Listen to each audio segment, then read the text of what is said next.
Okay, here's triads part 2.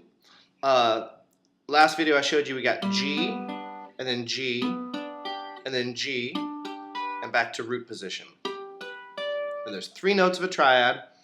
There's 3 inversions. Root position, first inversion, second inversion, back to root position.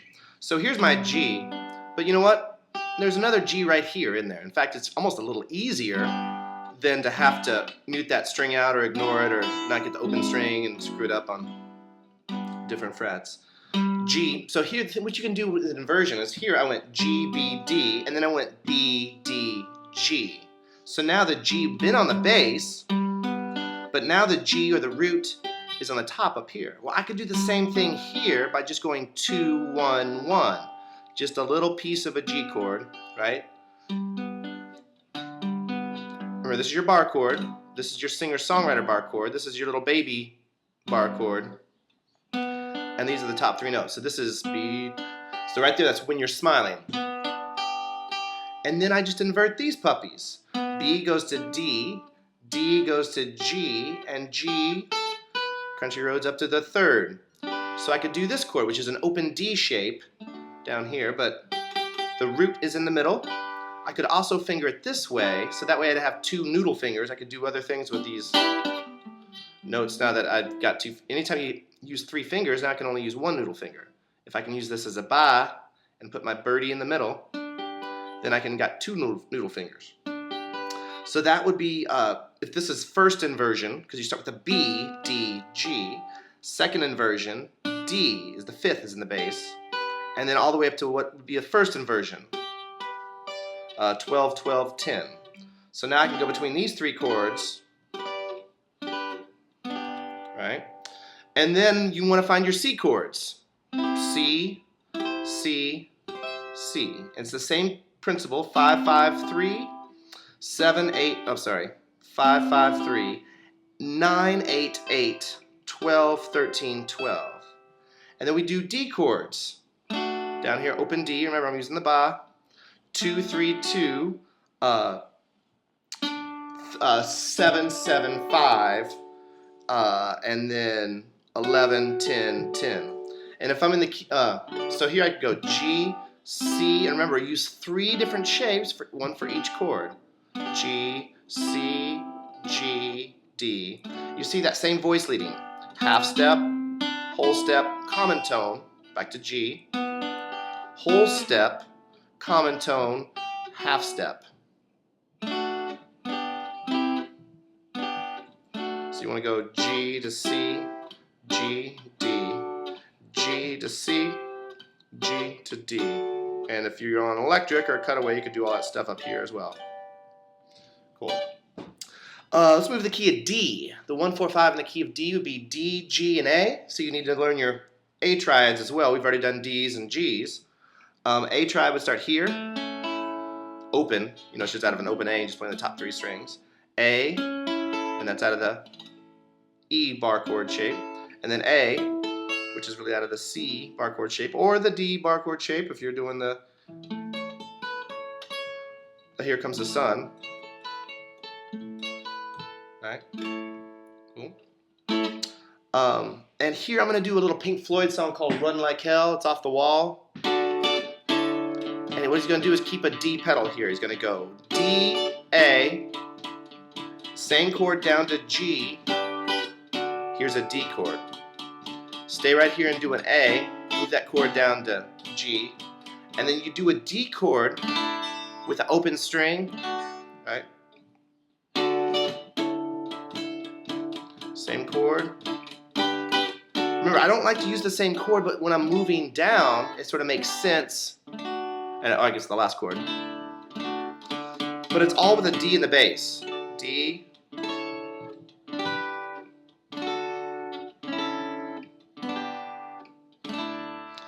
You go back, you'll find a lot of classic rock songs sort of do this, where you have a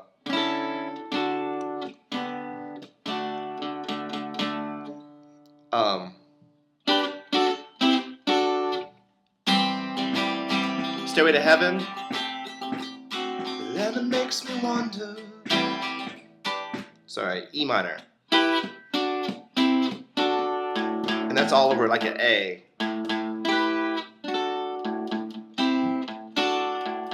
It's used a lot in the 70s and early 80s. Remember, it's more of a keyboard kind of thing, even though that song obviously wasn't written on keyboard. But you can do you can keep something in the bass.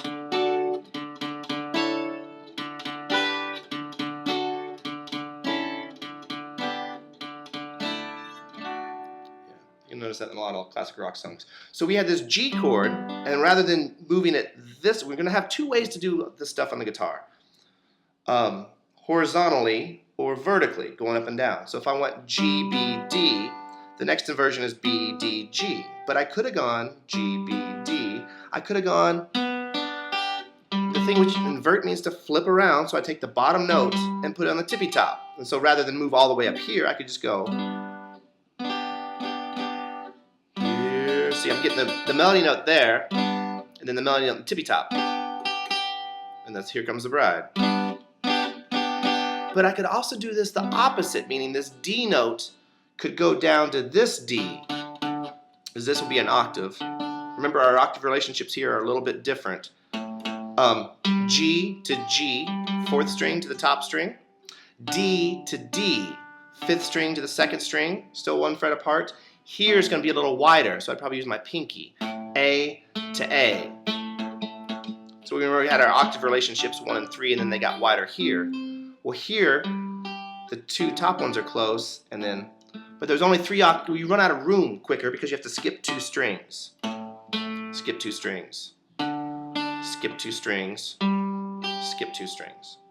So here, I did G. Well, I just took the top note down to G. I got that chord. But now I'm going to take this D note and put it here, replace that note with my pinky, and this looks like an open E chord, because it is, just without your capo on. Normally it's here, but I could just do that chord. So I can go from B to G and then D. Now I want this B note, I want to take down the octave. I'm going to keep these 2 notes, but I'm going to take this down to here.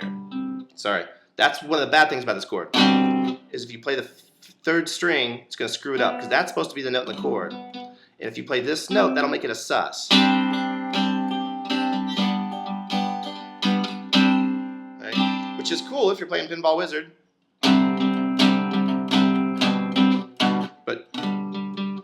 So here's going to be 7, 5, 5. That's when you're smiling. The next one would be 5, 5, 4. Oh, I love Red River Valley. And this one is 5, 4, 3. Michael, row your boat ashore. And then this one is back to where I started. By the way, this shape, so be real careful. This is going to be useful, but it's going to also be careful. You got to be careful, because that'll embarrass you if you do that in public. Not so much. Other shapes you can be a little sloppier with, and it won't get you in trouble. This will. You could think of it as a power chord here. Root, do you hear what I hear? Root 5th, octave 5th. With the country roads in the bass and still the 5th and the octave there. Later on, we'll see that this was shape number 5, for those of you who know your 6 shapes, or the Willie Nelson chord, even though Willie Nelson's probably never played this chord. Probably has somewhere. But I'll call that the Willie Nelson chord for other various reasons. Or the Here Comes the Sun chord. It's kind of borrowed out of this open D chord shape. This one is. But you can't do all that stuff there, so we just do 7, 5, 5, then I move it this way, then I move it this way, then I move it this way. Well, I could do the same thing with this thing, right? B, D, G. Well, I just put the B note on the top. I can play all 4 notes, right? No problem. I could put the G note right here. Instead of the G note in the 2nd string, I put G on the 5th string. So those are just 3 notes, which would be the equivalent of an open C chord, and just not using these fingers because I don't need them. Cool. Now the D note's going to drop down to the bass, so it's D, G, B. Now this looks like an E chord, but on the wrong set of strings, and of course it's way up here. If you know your hillbilly C chord, which is a C chord where you just keep that fifth in the bass so you don't have to move. Right? See that? Oh, I do. Right, there's my Red River Valley. I'm just moving that up to D. So this is D, G, B, second inversion. G, B, D, root position. B, D, G, first inversion. D, G, B, second inversion. Then I can do it all with this thing right here. Now this is a little tricky in as much as the high note here was this one. Because when you do an A chord, you're supposed to let that finger through. Here's an open, right? You want to let that top string go through on an open A chord. So normally when we're playing rock and roll, I don't play this tippy top string because I would have to get that out of the way at the last second and still try to get that note in there. And that's just, it's not going to be consistent. You just can't rely on that to do that quickly. You could do this chord, and sometimes during some classical pieces or if I'm doing a fingerstyle piece, I actually do this chord. But for the triads, we do this, and usually, I mean, I could do this, where I can go 12, 12, 12, 10. That's not very comfortable. I never do that, so let's not. But I see this shape. Even the shapes you don't play, you see them all the time. So these are G, B, D, and that would be root position, because I'm starting with G, B, D. Put the D in the bass, and that's where I originally started, but it's a lot easier just to use one finger. Now the B note is here. I'm going to do it over here on 14. I'm going to drop the 12 all the way down to the 5th string, and that should be a B note as well. And now I'm going to keep those two notes for my last chord. So this is G with a B in the bass. You might remember this from our little walk down lessons. It's the equivalent of this, right? Which could be a Girl Scout G without your extremities, so just middle 4 strings, or you could even put that note in if you had to, what I call the 2-4 chord sometimes, depending on where we've been and where we're going, because that's the singer-songwriter G. This note and that note are both going to be in the voicing. So this is just as similar as like a one-finger G chord. You'll also notice this, that usually this is, here we talked about the G on the 5th string, country roads, and putting those notes in there. So you can get it 3 notes or 4 notes. Or you could put your pinky on G and get 5 notes. But you could have G, B, D, then B, D, G, D, G, B, and then the last one you have to move over. This is also a good way for us to get our little sweep arpeggios together. Because if I do these notes one at a time, I can make them into a lick. If I do them all at the same time, it's a chord. So if you shredders out there, you can just sweep this. I'm just going 4, 3, 1. This is a tricky move. Sorry to show it to you on this fret first. I'm going to squeeze all them puppies in there, get 1, and then pinky. Trying to make the pinky right. I'm just adding 1 more note back to the note where I started with.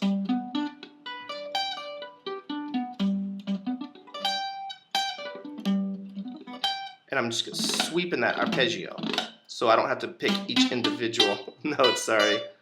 Sometimes I make myself laugh. It's a little tight up there. But very possible, and if I were a shredder, I'd practice that 15 hours a day. I don't really care to be doing arpeggios way up and down. So this is kind of a combination of this G chord, which is an open G from the caged, and the A shape, open A from the caged. Because I get these 3 notes, and at the last second I have to move over to this shape. This is kind of in both shapes. See this G, the guts, but here's the different bass note, G here, but the guts are still there. So this is kind of, these notes are shared. Some of these notes connect, so these notes are, I'm talking about sharing, when they might have different roots on this side. That's fun. And then I can just go all the way to G.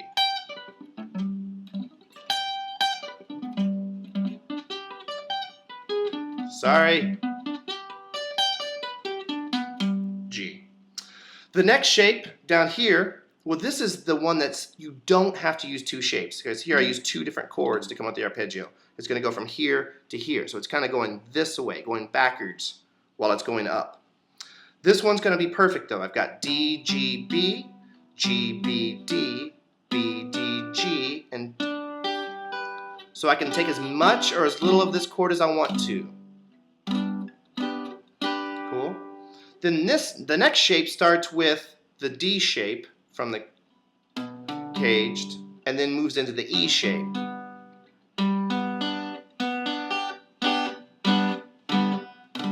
Cool. And then the last one would be where we started up here.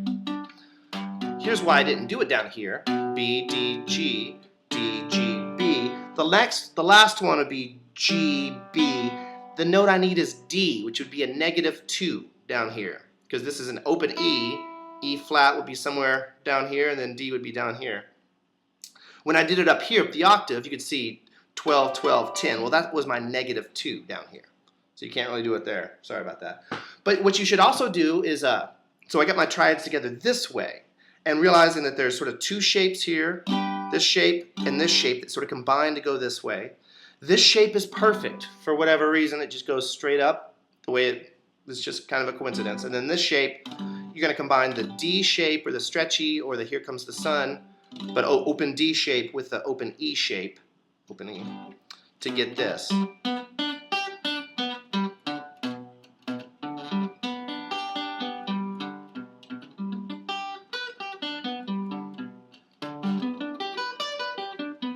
So when we learn our arpeggios, this lesson is huge. This is really like 6 months worth of work. We're not even close to being finished, but this is the first couple of months. If you know where your triads are, you know where all your arpeggios are, then you know 3/5 of your pentatonics and 3/7 of your major scales, and you can just start to visualize and put these shapes together. Even if you don't know the exact notes, C sharps or F sharps or B flats, you can start to see root thirds and fifths, so it doesn't really matter what key you're in. To wrap it up, so far we did it this way. We did sort of use two shapes here. This one was perfect and was able just to go up and down, and then sort of two shapes here. You could also do it this way, G, B, D, the way we originally started. Right? So we got 3, 2, open, 7, 5, 5, 10, 10, 9, 15, 14, 12, which is back to where I started open. Anytime I use open, I want to finish up with open. Here we could do B, D, G. Sorry, get that out of the way for you. 2, open, open. Here's my E chord, although this is all G chords, right? But my E shape, 5, 5, 4. Then there is 10, 9, 7. And then there's 14, 12, 12. Cool. Then I could do the easiest chord I'm going to show you today is open, open, open. 4th, 3rd, and 2nd. That is an open G chord, my friend. Cool. Then we go G, B, D here. I go road. Back to where we started. And this is where we started our lesson.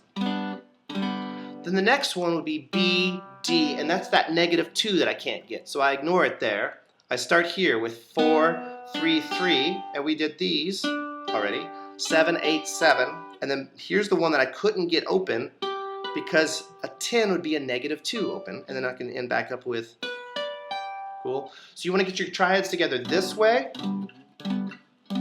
but you also want to get them together this way. Going this way and this way. You also want to know these in a 1-4-5 context. Once again, you don't have to know the names of these notes, but G, B, D. Here's my C chord, because conceivably you should run through all these in C's and D's, because it's not going to make sense until you do.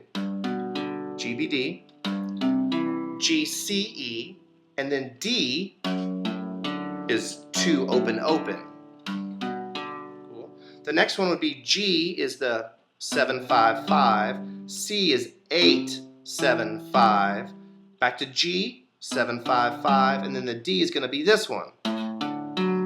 If you've already done two shapes between your G and C, the shape that you haven't done is the D chord. G, C, G, D. So here's my voice leading. Take this chord, that same chord I was just on, but move it up to G, 10, 10, 9. I know it's hard to see sometimes when I get on my fingers, but that's 10, 10, 9. Then you move up to 12, 10, 10, back to 10, 10, 9, and then stay there. Now, I'm using my third finger in the bass just because I didn't want to switch it, but it might be a little more comfortable to do that. I think you should be able to do both with a straight wrist. None of this stuff should be like that. So even when I do that D chord, I might Just stretch that out. If it were down here, it might be a little more difficult to keep my wrist straight. That I see in the monitor. Cool. So just getting your G, C, D, G. And then, of course, move keys. A, D, and E is the key of A. Or try to experiment with something like B's or B flats or keys that you don't normally play unless you're a jazz guitarist, like E flat or F. I think that's all we need to do for this is our triads this way and this way. Pretty much we did G and some C's and D's, but we should also convert this to all major keys, all 12 keys when you get the time.